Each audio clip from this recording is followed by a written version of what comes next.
而家呢一刻，倫敦同上海之間正喺爆發一場驚心動魄嘅金融大戰，人民幣正式俾人踢出局，輸到眼紅嘅美金直頭將張台都掟爛咗。由今日開始，全球最大嘅工業金屬交易平台倫敦金屬交易所全面暫停所有非美元計價嘅金屬期權交易。據聽證，咁過度，咁緩衝，以後你想用人民幣、歐元、日元買咗咩銅啊，咁黃金啊，佢都唔使諗，喺門口淨係可以乖乖用美元同我做交易。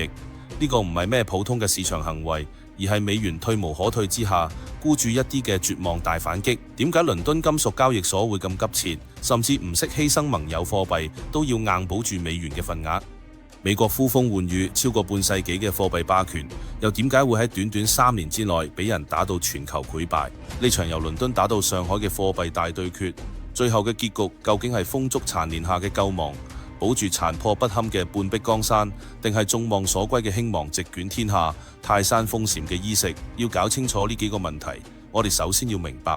倫敦金屬交易所到底係點樣幫美元霸權收割全球資產嘅。有啲朋友可能會好奇，倫敦有咩資格可以同香港、紐約平起平坐，成為國際金融中心？要知道，香港背靠全球最大嘅工業強國中國，紐約背靠世界霸主美國，而英國而家已經淪為上唔到台面嘅三流國家。但係倫敦嘅地位憑咩仲可以冇穩陣呢？除咗歷史因素之外，最大嘅原因就係倫敦金屬交易所係全世界最大嘅工業金屬交易平台。喺過去嘅國際金屬市場入邊，倫敦就係絕對嘅話事人。咩銅啊，呢啲全世界重要嘅金屬點賣，賣幾多錢都要喺倫敦嘅面色，而佢撐起嚟就係美元霸權嘅計價支柱。其實美元霸權係靠3根支柱撐住咗，一個係結算支柱，即係跨國貿易基本上都用美元結算；一個係儲備支柱，各國央行嘅外匯儲備都以美元為主；仲有一個就係計價支柱。但係呢個唔係淨係賣幾多錢咁簡單，而係美元霸權嘅提款機。當美聯儲減息嘅時候，平價資本就會湧入倫敦金屬交易所，大幅炒高金屬期貨價格。佢就會令到好似中國、德國、日韓呢啲製造業強國受到影響，就要用極高昂嘅美元價格去入口原材料，咁樣一啲財富咪被動咁流失咗出去咯。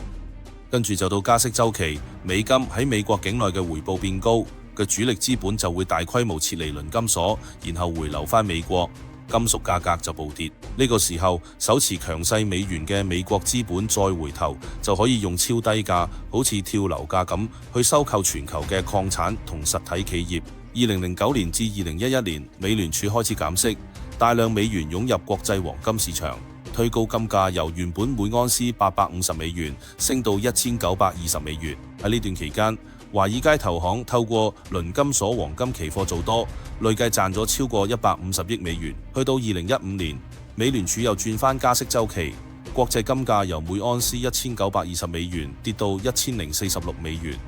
全球金礦企業估值大幅縮水，因為喺金價上升期間，好多企業都係用高槓桿貸款去搞生產。等到國際金價一崩，佢喺現金流即刻斷晒，欠銀行嘅錢都還唔到，結果就只可以平價賣自己嘅礦產。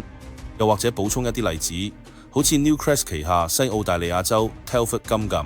，2011年估值有48億澳元，但係去到2015年賣股權嗰陣就只值25億澳元。4年時間縮水嘅47.9%，據唔完全統計，2015年全球金礦企業併購交易總額達到134億美元，其中美國資本參與嘅交易佔比超過40%，收購均價比起4年前直接少咗一半。呢啲唔叫低價收割，佢叫咩啊？見唔見到？就係喺美聯儲減息加息一升一跌之間，美國金融資本先喺期貨市場做多賺錢，之後又喺現貨市場用低價收購實體資產，完美演繹咩叫雙贏，即係贏2次，簡直賺到佢哋。佢哋靠住控制美元呢個計價標準嘅伸縮，輕輕鬆鬆就搞掂晒。對全球生產型國家嚟講，呢個就係財富收割。倫敦金屬交易所正正就係成個過程入邊不可或缺嘅價格操控平台。不過，隨住中國崛起，成為史上最強工業國，克蘇魯西方資本圍繞住中國製造而進口咗各種礦產原材料，慢慢變成咗全球金屬資產變現嘅主要甚至唯一途徑。換句話講，中國製造就係全球各類金屬最大嘅甲方大老闆。咁樣自然就令到佢哋中國擁有絕對話語權，所以由倫敦到上海，從東京到新加坡，從紐約到香港，越嚟越多金屬期貨唔單止開始接受用人民幣結算，仲開始接受用人民幣計價嘅方式。自從2022年開始，喺全球各大金融市場以人民幣計價嘅金屬期權每日成交量由3萬幾手飆升到27萬手，3年之內份額激增嘅900%。同時，中東嘅銅金礦、俄羅斯嘅禁藏、非洲嘅吉福區用人民幣計價嘅長期訂單都首次超過30%。而喺上海期貨交易所啱啱公佈嘅第3季度成交白皮書入邊，人民幣計價同期貨 Open Interest 穩居全球第一嘅合約單日持倉量首次超過倫敦金屬交易所同品種嘅18%。另一方面，央行仲同沙特、阿聯酋、卡塔爾同步啟動嘅金屬互換額度。我哋用1000億人民幣嘅流動性池，專門用嚟對接中東現貨銅芯嘅一個到岸價。由而家開始，海灣國家賣油收到人民幣之後，就唔使再兜個圈換成美元，可以直接轉手買中國金屬。呢條鏈一旦俾我哋打通，美金嘅大宗商品計價權呢個核心支柱嘅控制力就會受到挑戰，會受到前所未有嘅動搖。美元報價就變成咗影子價格。咁呢個會帶嚟咩結果呢？就係美國用美元霸權去收割全世界嘅效率同成功率會大幅下降，數據唔會呃人。喺2015年加息週期，美國資本嘅全球收購唔同企業嘅總交易額高達2.3萬億美元，但去到2022年加息週期就縮水到1.47萬億，同比暴跌咗35.6%。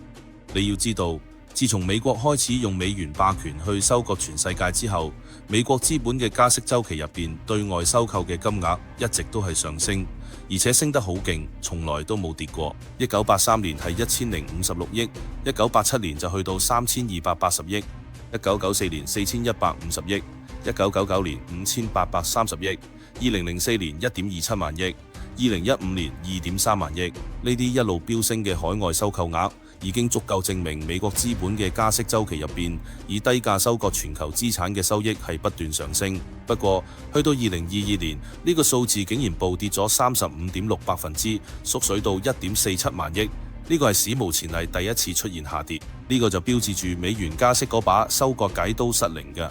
俗語有話：斷人財路，如同掘人祖墳。佢把解刀割唔喐，搶唔到錢啦。美元點會唔急眼啊？所以喺上海期貨交易所公佈僱用人民幣計價，而且持倉量排全球第一呢個消息，仲未夠2個禮拜，美元就直接偏台。倫敦金屬交易所已經落咗指令，所有非美元期權全部暫停交易，情願犧牲埋歐元、日元呢啲盟友貨幣嘅市場份額，都要追擊人民幣嘅全球金屬計價領域嘅擴張，簡直係殺敵100，自損1000。佢哋以為咁樣就可以抽走人民幣嘅風險對沖工具，迫使持有人民幣長單嘅出口商就範，要麼返去美元體系入邊，要麼就要遠赴上海期貨交易所重新起廠。但時間成本、匯率風險、保證金呢啲重重門檻食晒咗利潤之後，估計好多貿易商都只可以咬緊牙再換返美元。不過美元好似忘記咗一點，倫敦金屬交易所只係一個交易平台，而金屬交易最終都係要為工業生產服務。中國手握全球70%以上嘅稀土氧化物，60%以上嘅電解鈷產能，50%以上嘅銅消費量，80%以上嘅鈷消費量，60%以上嘅鈷道消費量。呢啲唔止係紙上談兵，去到最後都係要開工、要通電、要入口買金屬礦物，呢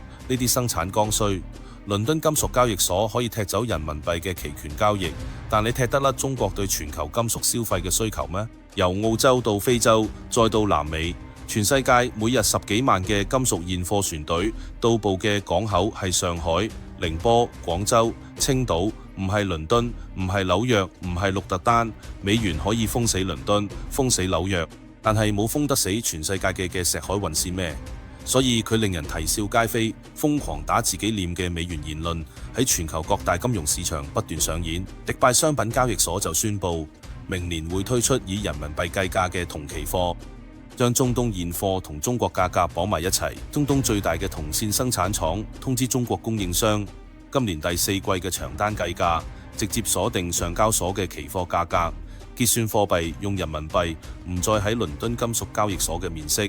香港金管局甚至連夜將人民幣流動性池提升到1100億，仲加強咗安保。如果倫敦金屬交易所唔俾做到期保值，港交所旗下嘅金屬合約隨時可以入場接盤。最離譜嘅係，倫敦金屬交易所出咗公告，叫停所有非美元期權交易。啱啱發出公告2個鐘頭，上海期貨交易所夜盤同主力合約就放量漲停，但倫敦電子盤就出現咗極罕見嘅美元計價，叫停之後價差瞬間擴大到每噸423美元，創下自1987年以嚟最大嘅裂口。你睇知唔知而家個局面變成咩樣？做金融端金屬期貨嘅交易員都話，美元金屬變咗垃圾股，人民幣金屬就變咗暴利股，兩邊只要稍為對沖下，利潤就高到嚇死人。喺貿易端，各國嘅礦產商紛紛辛苦，以前賣幾多都要喺倫敦面色，依家聽上海就得啦。畢竟人民幣係真係落地，美元就淨係玩遊戲。但係講嚟講去，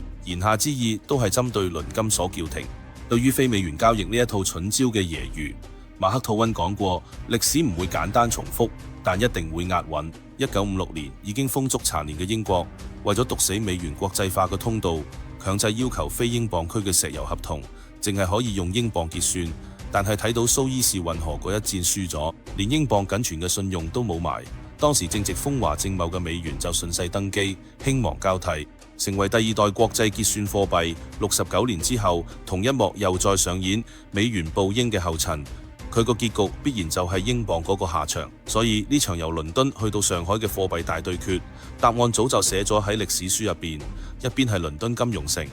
日漸虛無嘅美元報價嘅熒幕之間自我循環；另一邊，上海港用人民幣結算嘅銅礦現貨，正透過中國製造嘅電纜同芯片穿梭世界。定價權嘅本質永遠都會流向機器轟鳴嘅工廠，而唔係交易所虛無嘅電子脈衝。喺橫跨大洋嘅喺石貨輪之間，喺全球港口吊機轟鳴之下，再將金屬鍛造成現代文明每一條生產線上嘅人民幣，正喺完成新貨幣時代嘅泰山封禪。